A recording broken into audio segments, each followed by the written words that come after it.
Welcome back. If you're here, you want the important info quickly but also thoroughly. And that's what we aim for. Exactly. Today we're digging into a spec sheet for a pretty high-performance electric scooter. Yeah, we've got the details right here. Our mission, as always, is to pull out the stuff that really matters, the interesting bits, so you get a real feel for what this machine actually offers. Yeah, let's get past just the numbers and understand the implications. Okay, let's dive straight into the power. We're talking an 8,000-watt motor, 8,000, and it's running on a 72-volt system. Right, that's a significant amount of power for something like a scooter. It really sounds like it, more than a lot of e-bikes, right? Yeah. So what does that actually feel like, on the road? Well, with 8,000 watts, you're going to feel really rapid acceleration, getting up to speed quickly, and tackling hills, steeper inclines shouldn't be much of an issue. It points towards, serious performance. Okay, serious performance. And that leads to the top speed mentioned here, 56 to 62.5 miles per hour. That's pretty quick, like really quick for a scooter. Obviously, you need the right place, safe conditions for speeds like that. Absolutely. That top speed figure really highlights the engineering potential, I think. Practical everyday use might look different depending on where you are, local laws, that sort of thing. Sure. Makes sense. Now, power is one thing, but how far does it go? The battery is listed as a 72-volt, 50-amp-hour lithium battery. Okay, 50A. It's a pretty hefty battery capacity. Yeah, and they claim a range of 100 to 120 kilometers. That's 60 to 75 miles roughly. And there's always a but with range figures, isn't there? Yes, This is specified at 30 kilometers per hour, so a pretty moderate speed. Exactly. That's your optimal condition figure. You push it harder, ride faster, deal with hills, stop-start traffic. Your real-world range is likely going to be less. Still, it suggests it can go a good distance. Right, and the amp hour is sort of like the size of the fuel tank, yeah. Yeah. More I generally means more potential range. That's a good way to think about it, yeah.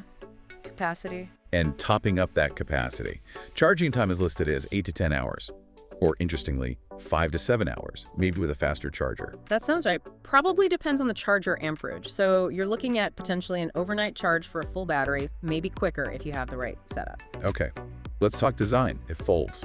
Big plus point right there for, storage or maybe getting it into a car. Definitely. Foldability adds a lot of convenience. It's riding on 16-inch wheels, described as road racing tires.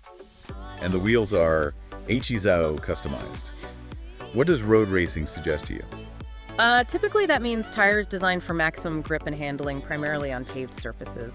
Less aggressive tread than an off-road tire, more focused on contact patch and performance cornering. Okay, so good for streets, maybe not trails. No. And customized wheels, maybe just branding, or perhaps specifically matched to the scooter's weight and power. Could be either or both. Sometimes it implies they're designed in-house to work best with the overall system, the suspension, the power delivery.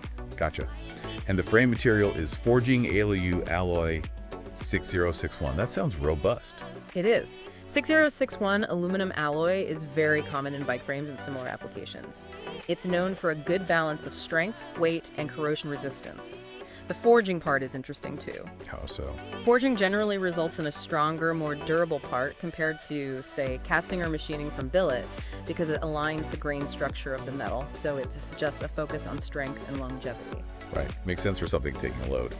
And speaking of load, it's listed as unisex, maximum load 150 kilograms. That's quite accommodating.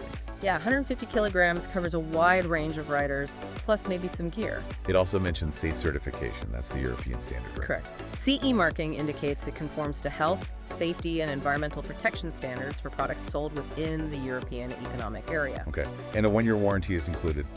Standard stuff, but good to see. Yep, provides some basic consumer protection against defects. Now the weight.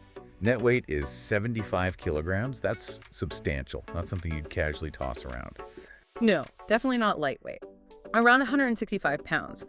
That weight, though, probably contributes to a feeling of stability, especially at the higher speeds this thing can potentially reach. Good point. Trade-off between portability and planted feel, perhaps? Likely, yes. You wouldn't want something flimsy feeling at 60 miles per hour. Fair enough.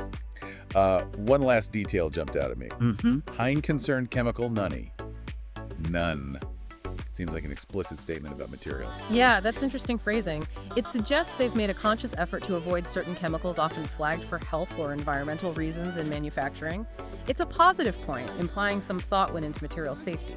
Okay, so let's quickly pull it together. We have a scooter with serious power, like really significant wattage, impressive potential top speed and range, though that range comes with caveats about speed. Right. The 30-kilometer condition is key for that 120-kilometer figure.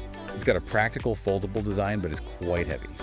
Uses performance-oriented tires and seemingly durable forged aluminum construction, plus CE marking and that note about chemicals. That sums it up pretty well.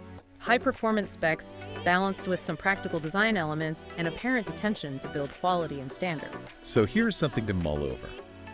Looking at all these specs, the sheer power, that range potential, the road tires, the weight, what sort of use case, what kind of rider or environment do you think this scooter is really built for?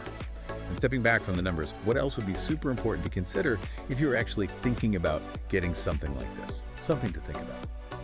We'll catch you on the next deep dive.